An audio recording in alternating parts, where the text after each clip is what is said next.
ದೂರ ಉಳಿದು ಪ್ರಜಾಕೀಯ ಅಂತ ಕಾನ್ಸೆಪ್ಟ್ ಕೊಟ್ಟಿದ್ದಾರೆ, ಬಟ್ ಅದನ್ನು ಕಾರ್ಯರೂಪಕ್ಕೆ ತರೋದಕ್ಕೆ ಹಿಂಜರಿತಾ ಇದ್ದಾರೆ. ಯಾಕೆ ಅನಿಸುತ್ತೆ? ರಾಜಕೀಯ ಅನ್ನೋದು ಬೇರೆ, ಪ್ರಜಾಕೀಯ ಅನ್ನೋದು ಬೇರೆ. ಪ್ರಜಾಕೀಯ ಪ್ರಜೆಗಳು ಮಾಡಲಿ ಅಂತ ಮಾಡಿರೋದು, ರಾಜಕೀಯ ರಾಜರುಗಳು ಮಾಡ್ತಾರೆ.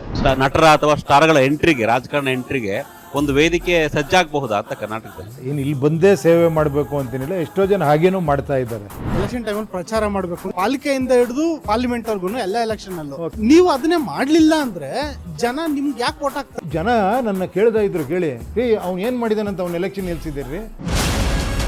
ತಮಿಳುನಾಡಲ್ಲಿರ್ತಕ್ಕಂಥ ವಿಜಯ್ ಅವರು ಟಿವಿಕೆ ಪಕ್ಷ ಕಟ್ಟಿ 2 ವರ್ಷದಲ್ಲಿ CM ಸ್ಥಾನಕ್ಕೆ ಏರ್ತಾ ಇದ್ದಾರೆ. ನನ್ನ ಹತ್ರ 50-100 ಕೋಟಿ ಇಲ್ಲದೆ ನಾವು MLA ಎಲೆಕ್ಷನ್ ಗೆಲ್ಲಕ್ಕಾಗಲ್ಲ ಅನ್ನೋ ಪರಿಸ್ಥಿತಿ ನೀವು ಮಾತಾಡಿದ್ದೀರಾ.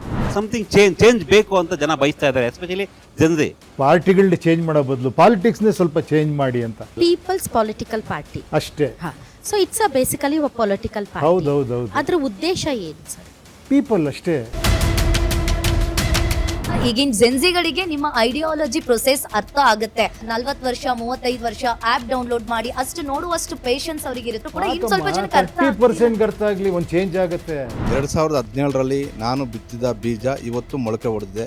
ಎಲ್ಲಿ ಬೀಜ ಬಿತ್ತಿದ್ರೆ ಇನ್ನೆಲ್ಲೋ ಗಿಡವಾಗಿ ಬೆಳೀತಾ ಇದೆ. ನೀವು ಸಿನಿಮಾ ಕತೆ ಬರೀತೀರಾ ಅಥವಾ ಪ್ರೇಕ್ಷಕರಿಗೆ ಬ್ರೈನ್ ಎಕ್ಸರ್ಸೈಸ್ ಕೊಡ್ತೀರಾ?